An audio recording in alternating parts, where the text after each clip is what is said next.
Welcome to my first video on limits. Today, we're going to look at a very basic question. What is a limit?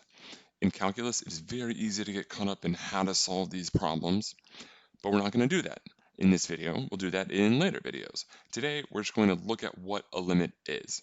So this is how you see limits written, and you'll read this as the limit of f of x as x approaches a equals L.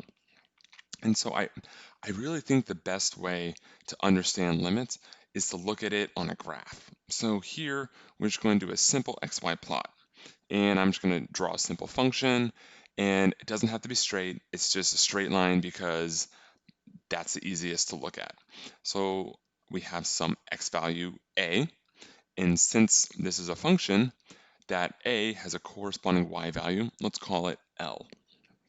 And now we're going to look at x's on both sides of a. So a little bit less and a little bit greater than a. Let's call those x1 and x2. And again, since in a function, every x has a y, x1 and x2 have corresponding y values. Let's call those, well, y1 and y2.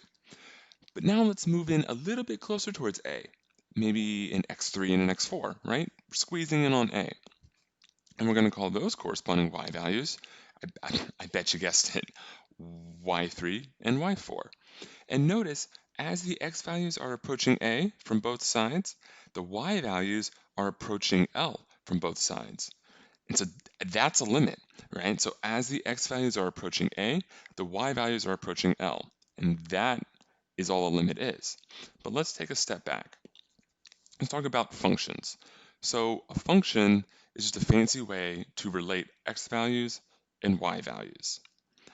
That's really all it is. You have a bunch of x's, and the function tells you, it's a formula that tells you how to get to the y values from your x values. And a limit looks at what happens to those y values as the x values approach a certain number. And it can be any number, and the limit will change, right? L will change depending on what your a is. But the limits, so as your x values kind of squeeze in on a, the y values are going to be changing too. And the limit tells you what the y values are approaching as the x values approach a. There's this idea in calculus called value of a function. That just means the y value. You'll hear that in class a lot. Just remember, when you hear y or value of a function, it's just the y value. Don't let that confuse you. So let's look at this again. Limit of f of x as x approaches a equals L. All that means is that the y values approach L as the x values approach a. That's really all there is. Limits can get complicated, but conceptually, they're really not that bad. They're not any more difficult than that graph I showed you earlier. The graph doesn't have to be a straight line. It can be any sort of topsy-turvy curve or whatever. And all you have to think about is that as the x values get closer and closer to some a, they're kind of squeezing in towards a.